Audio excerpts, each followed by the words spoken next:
Yo, listen, today is gonna be a little different. Today I wanna actually answer some questions that maybe I once had about myself, or maybe what I had about life. And I don't know, maybe you guys may have the same question. But yeah, it's more like a self-reflect, and I just wanna share it with you guys. So, what made me choose this field, which is a trainer? Well, years ago, my mindset, the way it worked, I always seen or wanted to embark on the opposite of what society teaches us. Sometimes, people around us or family or loved ones, they may condition you to thinking either or. This is the way that you do this, right? So I was one of those individuals to the point to where the curiosity made me surpass what I was taught. I was curious about what's on the other side of what I was taught. What's on the other side of that maybe? What's on the other side of everybody or even my teachers that told me, don't you do that, that won't work. What's on the other side of that, which is a question mark. And by embarking on a question mark and just continue to beat on those question marks, I found myself getting answers. It didn't remain a question mark. So I started to get answers the older I got with these question marks. And to make a long story short, when I started beating towards things that I wasn't really familiar with, I got the best revelation in life. It gave me a peace. It gave me a sense of awareness.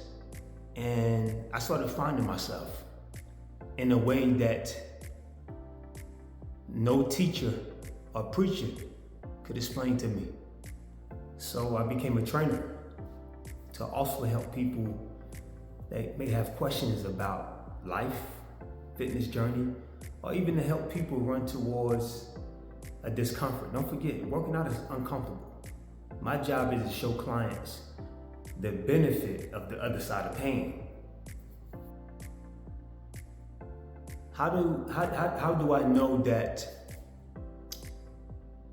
I'm on the right track? How do I know that I'm supposed to be doing this? Well, I don't really think nobody knows.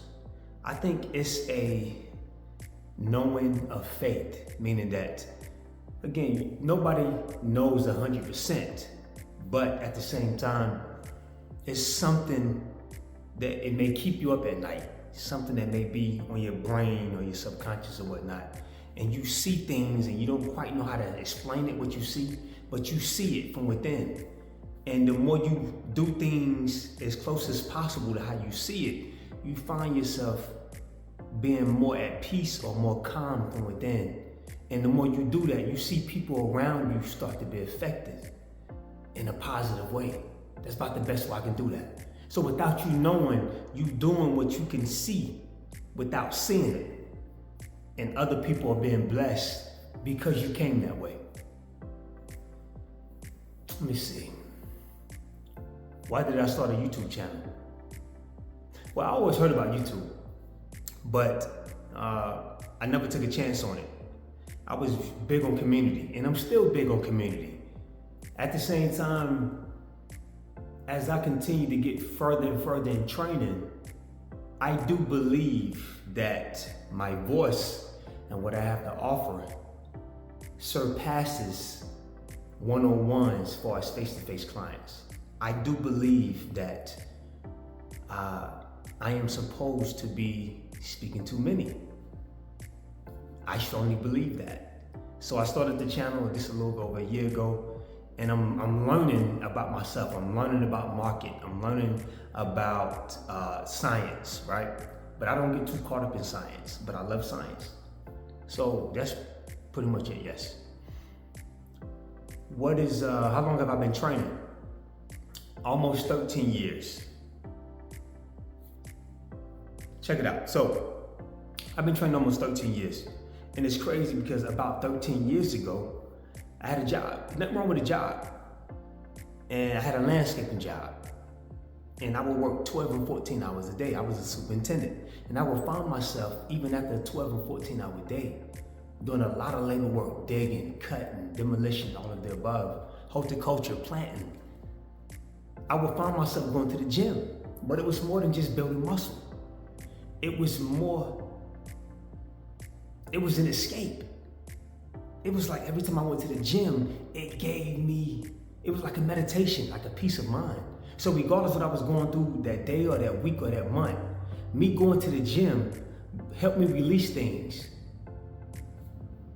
And the more I did it, the byproduct was muscle. The byproduct of me actually entering into this escape was fitness, a healthier lifestyle. And then eventually I started training. Where did committed to growth come from? Committed to growth, believe it or not, let's go back to about 8 years ago. I couldn't sleep for like maybe 3 months. I was getting up late at night, up around 2, 3 in the morning, maybe 4. And I couldn't sleep. And I kept hearing committed to growth, committed to growth. I'm like, what is this? I'm like, is this God?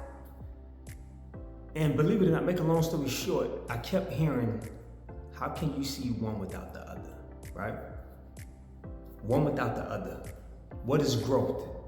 It takes commitment.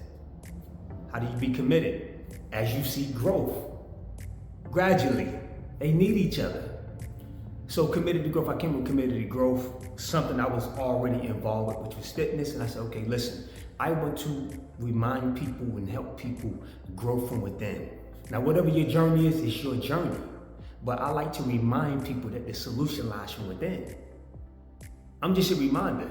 I can't teach you that because everybody got their own upbringings, everybody got their own perception in mind. But that reminder is knowing that, hey, the solution lies from within. That's it. It's right there. Your solution is right here and right here. You see it and you have to believe it to do it. You have to see it first and then you have to believe it in action to do it until it comes to pass. So committed to growth came from that aspect, meaning taking obstacles, because life gives us a million reasons to give up. Life gives us a million reasons to say, man, I'm just gonna do what I'm familiar with. I'm gonna go back to what's comfortable.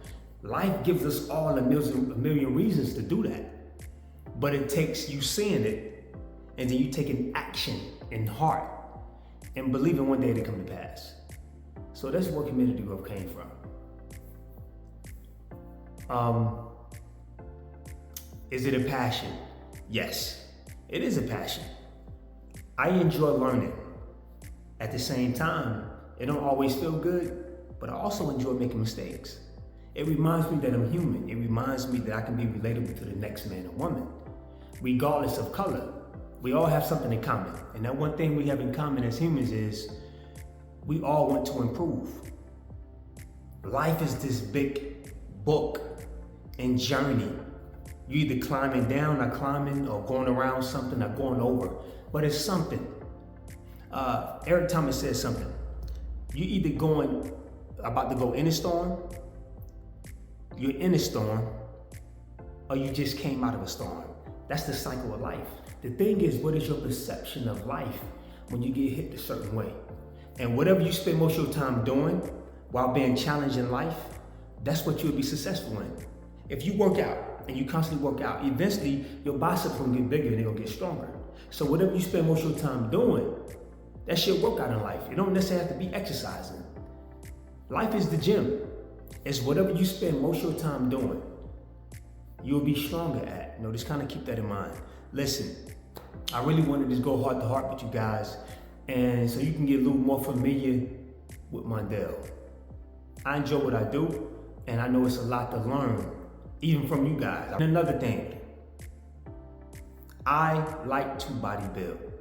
I don't always like the pain, but when I see the after effect of exercising, and when I see clients, it's like a light bulb click. They're like this, oh my God, all this time I've been wasting and I've had the solution. That does something to me. It's like my clients keeps me going. All these goals I have, because I give my clients small goals. And when I give my clients small goals, it encourages me to give myself even a goal. I too have to hold myself accountable because I am my first client. Last question, what is my motivation? It's a good question. I don't really lean towards motivation because I know motivation comes and goes. We all get motivated, and sometimes to the point where can't nobody stop you, they can't tell you nothing, you're on a mission. And after the third day, reality kicks in. That's what motivation does. No, it triggers something and it gets you excited. But you don't always move on motivation. Motivation only gets you excited about the thought. So I'm not really big on motivation, but to the point where I'm empowered from within and can't nobody take it away but me, because I think motivation can be taken away from other people or other things. You can be motivated by fitness or money. Well, let's say you get hurt and you're not able to exercise for a month. Do you lose motivation? Do you just give up on life? Motivation can be triggered by certain things. So I don't like to give motivation all that power. I like to be more empowered from within, because the only thing and person that can take that away is me. Motivation, other people can actually rob you from that if you're not careful. So I don't like to rely on motivation, more empowerment. Other than that, listen, feel free to leave a comment, ask me any questions. I really appreciate the support, and I'll be dropping more tips and content, and I continue to learn. Other than that, it's your boy. Peace out.